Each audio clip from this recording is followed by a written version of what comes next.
चलिए भाई, नमस्कार साथियों, स्वागत है आप सभी का एमडी क्लासेस के यूट्यूब चैनल पर। कैसे हैं आप सभी बच्चों? आशा करते हैं कि सब शानदार, बढ़िया और खूब जबरदस्त चल रहा होगा। तो आरआरबी एनटीपीसी ने अपना आंसर की जारी कर दिया है सीबीटी 1 ग्रेजुएट लेवल के लिए। और जब आंसर की आती है तो सबसे ज्यादा जिस वीडियो की बच्चा डिमांड करता है या जिस वीडियो के बारे में इंतजार करता है वो ये होता है कि सर हमने जिस शिफ्ट में परीक्षा दी है, हमारी शिफ्ट कितना कठिन हो रही है, हमारी शिफ्ट का एवरेज स्कोर कितना आ रहा है और हमारे शिफ्ट के हिसाब से हमारे जोन में क्या हो सकता है, इन सभी चीजों को लेकर बात करेंगे। और आपकी एक और भी क्वेरी होती है कि सर अभी तक के ऐसे कितने बच्चे हैं जिनके स्कोर सबसे हाई देखने को मिल रहे हैं, उन सभी चीजों को लेकर बात करेंगे। तो अगर आपने भी आरआरबी एनटी का सीबीटी 1 दिया है तो इस पूरी वीडियो को जरूर से देखिएगा, हर एक चीज आपके पास क्लियर हो रही होगी। चलिए शुरुआत करते हैं, सारी बातों को ध्यान से समझते हैं। सबसे पहले तो रेलवे ने कहा था कि 6 अप्रैल को आप आंसर की देख पाएंगे। और कब से देख पा रहे हैं? कल शाम को 4 बजे से। कब तक देख पाएंगे? 12 अप्रैल को रात में 12 बजे तक आप अपनी आंसर की देख पाएंगे। इसका मतलब ये हो गया कि 12 अप्रैल तक आप ऑब्जेक्शन भी कर सकते हैं कि अगर आपको लगा यार गणित का ये क्वेश्चन नहीं सही है, रीजनिंग का ये क्वेश्चन नहीं सही है, जीके जीएस का ये क्वेश्चन नहीं सही है, तो आप 12 अप्रैल तक उस पर ऑब्जेक्शन भी कर पाएंगे। लेकिन अभी तक का शायद कोई क्वेश्चन गलत ऐसा देखने को नहीं मिल रहा है, क्योंकि मैं गणित के सोल्यूशन अभी करा रहा था तो उसमें गलती नहीं दिखी थी। तो ऐसा भी हो सकता है कि रेलवे ने गणित में शायद कोई गलती ना दी हो, या आखिरी के किसी अंतिम शिफ्टों में कोई गलती दे सकता है, ऐसा हो सकता है। लेकिन ये अच्छी बात भी है, जहां पहले अब आप 2022 के जब पेपर देखेंगे तो आपको एक एक शिफ्ट में जहां 4-4 5-5 क्वेश्चन ऐसे गलत मिल जाते थे, कहा जाता था कि रेलवे में गलत क्वेश्चन आते ही आते हैं। आज वही रेलवे अपने आप को सुधार रहा है और गलती ना के बराबर दे रहा है। हाँ, एक कमी रेलवे में और जो रह गई है, जब वो आंसर की के बाद रिजल्ट फाइनल जारी करते हैं उसमें उस क्वेश्चंस को इनवैलिड कर देते हैं। वो उनकी संख्या ज्यादा, वो रेलवे को नहीं करना चाहिए। वो करने का पीछे कारण क्या है वो भी समझ में नहीं आया। चलिए अब आते हैं, सारी बातों को ध्यान से समझेंगे क्या क्या हमारे पास क्वेरी है। सबसे पहले बच्चा जानना चाहता है कि गुरुजी हाईएस्ट मार्क किसके आए हैं। तो हमने यहां पर रैंक मित्रा का डाटा उठा रखा है। इसी तरीके से रैंक आईक्यू का भी डाटा आप देख सकते हो, और इसी तरीके से जो गूगल फॉर्म में बच्चा भर रहा है उसके भी डाटा देख सकते हैं। तो हमारे पास जो गूगल फॉर्म आया हुआ है उसमें बच्चे का अभी तक का 89 नंबर हाईएस्ट है, 89 पॉइंट समथिंग के आसपास है। लेकिन जो अभी तक का ओवरऑल लगभग 2 लाख बच्चों के डाटा के हिसाब से हाईएस्ट नंबर अगर मैं देखूंगा तो यह है 93.67, फिर 91, 91, 91 और फिर 90। और अगर मैं आपसे कहूं तो ये जो हाईएस्ट नंबर आए हैं इस बार, ये पिछले बार के हाईएस्ट नंबर से अभी तक का ज्यादा है। मतलब पिछले बार जब 2 लाख बच्चों का डाटा आया था हमारे पास में, मैंने यही वीडियो करी थी, उस समय हाईएस्ट था 87 नंबर। इस बार हाईएस्ट मिल गया लगभग 93.5 नंबर। इसका मतलब ये कह सकते हैं कि पिछले बार की तुलना में इस बार बच्चों के नंबर ठीक देखने को मिल रहे हैं इस वाले डाटा के हिसाब से। ठीक है, ये हाईएस्ट है।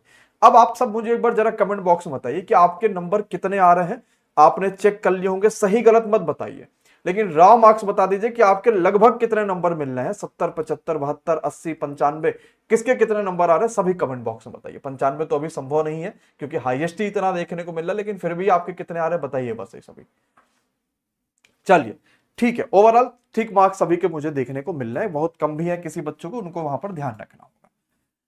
फिर आपकी दूसरी क्वेरी है कि सर सोल्यूशन इसका कहां मिलेगा। तो मैंने पहले ही कहा था कि एमडी क्लासेस को अगर आपने रेलवे में सबसे विश्वसनीय बनाया है तो हम बिना कुछ सोचे जैसे आंसर किया था उसके अगले दिन सोल्यूशन कराने में सबसे आगे काम कर रहे हैं, और वो भी गणित के सोल्यूशन करा दिया। कल आपने आंसर की देखा, आज सुबह से गणित का सोल्यूशन चल रहा, जिसमें पहला पूरे दिन का सोल्यूशन मैंने करा दिया। अब मुजीब सर इस क्लास को ले रहे हैं, आप इस इवेंट के तुरंत बाद वहां जाके इस क्लास को देख भी सकते हैं। उसके बाद कल 8 अप्रैल है, कल जो आपको सोल्यूशन देखने को मिलेगा वो जीके जीएस का देखने को मिलेगा। फिर उसके बाद 9 अप्रैल है, और 9 अप्रैल को जो आपको सोल्यूशन देखने को मिलेगा वो रीजनिंग का सोल्यूशन देखने को मिलेगा। तो आप जीके जीएस आज गणित का देख लीजिए, कल जीके जीएस का देख लीजिए और परसों रीजनिंग का देख लीजिए। देखिए 24 शिफ्ट में 720 क्वेश्चन, अगर मैं गणित में 1 घंटे में क्वेश्चन भी सॉल्व करूंगा तो 30 क्वेश्चन कर सकता हूं। 24 घंटे में अगर मैं पूरा करूंगा तो 720 हो जाएंगे। यानी 24 घंटे हम लगातार लाइव होंगे तब जाके ये खत्म हो पाएगा। तुरंत पेपर आया, तुरंत टाइपिस्ट भी टाइप नहीं कर सकते, इसलिए जितना संभव हो पाएगा, चाहे वो 7 घंटे, 8 घंटे, 10 घंटे, 12 घंटे, जितना संभव हो पाएगा वो चलेगा और आपके पेपर्स करा दिए जाएंगे, जिससे आपको एक अंदाजा लग जाएगा।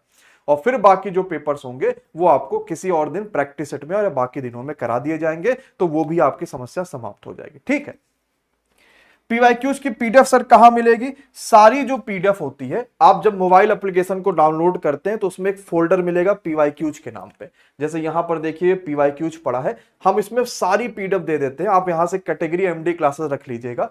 तो आपने देखा एएलपी, ग्रुप डी, एनटीपीसी, इसके अलावा एनटीपीसी, सीबीटी1। अब जैसे इसमें देखोगे, आप क्लिक करोगे तो आपको सीबीटी1 का जो प्रीवियस ईयर क्वेश्चन है 12th लेवल का और ग्रेजुएशन लेवल का दोनों मिल जाएगा। देखो ग्रेजुएशन लेवल का आपके पास सीबीटी1 का यहाँ पर ऐड भी करा जा चुका है, तो ये आपको सारी चीजें देखने को मिल जाएंगी। 2025 का जो आंसर किया था वो भी यहाँ पर ऐड किया जा चुका है। ठीक है। अब हमारे पास चैप्टर वाइज भी आंसर की आ गए हैं, तो वो भी हम लोग मात्र कुछ ही देर में, मान लीजिए 1 घंटे के अंदर अंदर, चैप्टर वाइज क्या बोलूं तो सब्जेक्ट वाइज है कि गणित में किस किस सब्जेक्ट से किस किस चैप्टर से कितने क्वेश्चन है, वो भी हमारे पास डाटा तैयार है, वो भी हम पीवाईक्यूज में ऐड कर देंगे। उस पर लगभग 5 घंटे 4 घंटे काम होता है, तब वो डाटा बन पाता, तो वो भी आपको देखने को मिल जाएगा। यानी एक आपका एमडी क्लासेस ऑफिशियल एप्लीकेशन, जिसमें टेस्ट भी मिल जाएंगे, जिसमें पीवाईक्यूज भी मिल जाएंगे, जिसमें सब कुछ मिल जाएगा। आप वहां से अपने आप को बेहतर बना सकते हैं। अब आते हैं सबसे इजी और सबसे हार्ड शिफ्ट कौन सा रहा है रेलवे के अकॉर्डिंग, बच्चों के डाटा के हिसाब से क्या क्या चीजें रही हैं। तो ये पूरा डाटा है सबसे इजी और सबसे हार्ड शिफ्ट का। और अगर मैं इस डाटा में देखूंगे तो 17 मार्च का, यानी पेपर शुरुआत के दूसरे दिन का दूसरा शिफ्ट 48 नंबर बच्चों के आ रखे हैं, यानी यहां पर सबसे हार्ड शिफ्ट इसको कहा जा रहा है।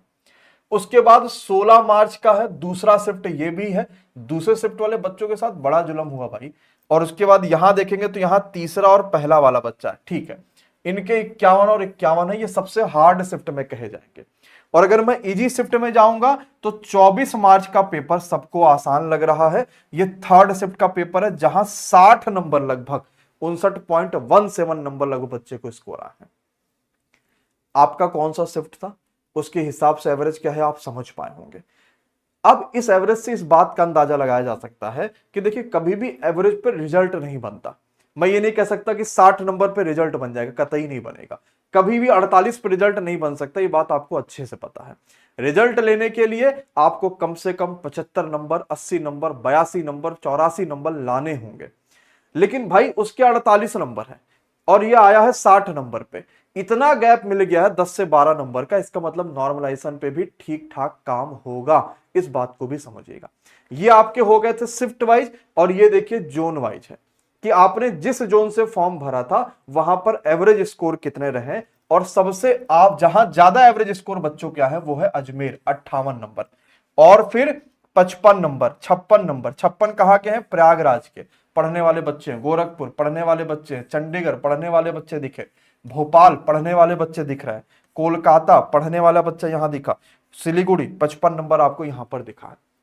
मतलब पढ़ने वाले से मतलब ये हो गया कि ये वो जोन है जहां पर बच्चा पढ़ने वाला फॉर्म भरता है कि यार मुझे बहुत दूर नहीं जाना, मुंबई नहीं जाना, जम्मू कश्मीर नहीं जाना, मैं इस सब जगहों पर जाके फॉर्म को भर सकता हूं। जैसे चंडीगढ़ लोगों की ज्यादा इच्छा होती है कि यार यहाँ नौकरी मेरी लग जाए कम से कम, तो उस हिसाब से आपके पास यहाँ पर एवरेज दिया है।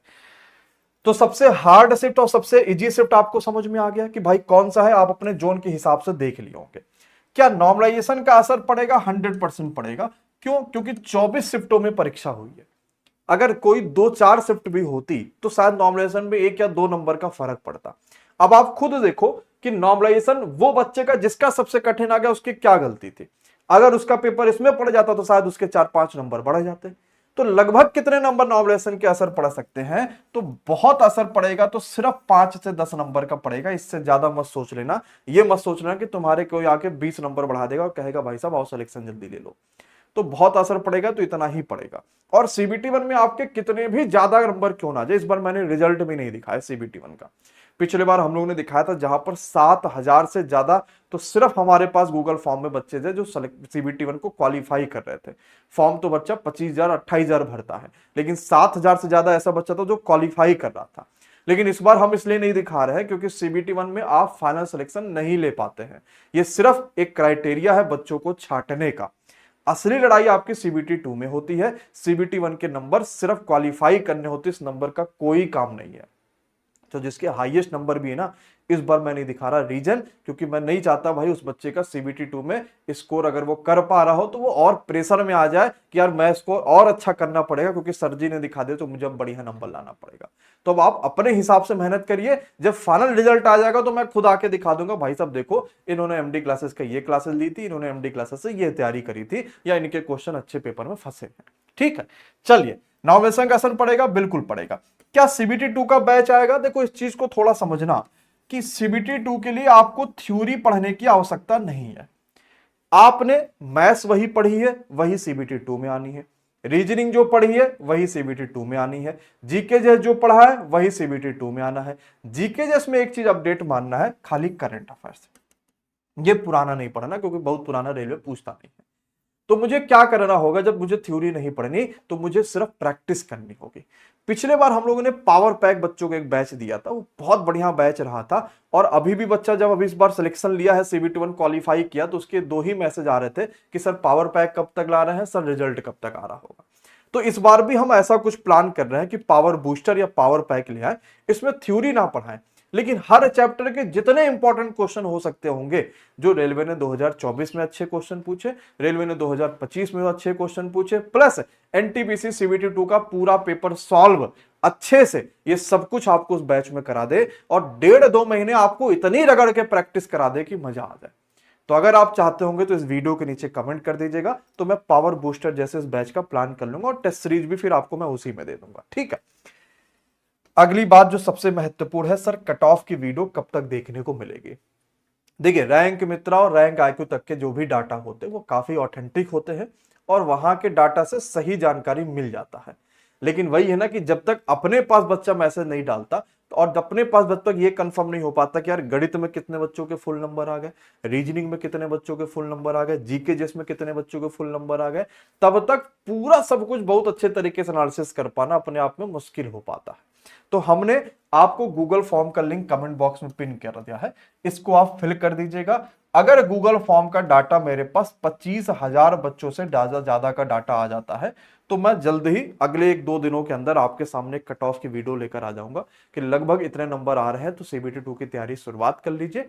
और अगर इतना डाटा नहीं मिल पाता तो मैं शॉर्ट्स के माध्यम से एक आइडिया आपको दे दूंगा कि यार इतने नंबर आ रहे हैं तो तैयारी शुरू कर लो, अब उस पर आपको मेहनत करने की आवश्यकता पड़ जाएगी। ठीक है, क्योंकि अगर मैं रिजल्ट का इंतजार करूंगा तो वो बहुत लेट आता है रिजल्ट है, और उसके बाद मेरे पास मुश्किल से 1 महीना भी ढंग का नहीं बचता है CBT 2 के लिए। तो मुझे जो भी करना है वो अभी से पहले सोचना पड़ेगा।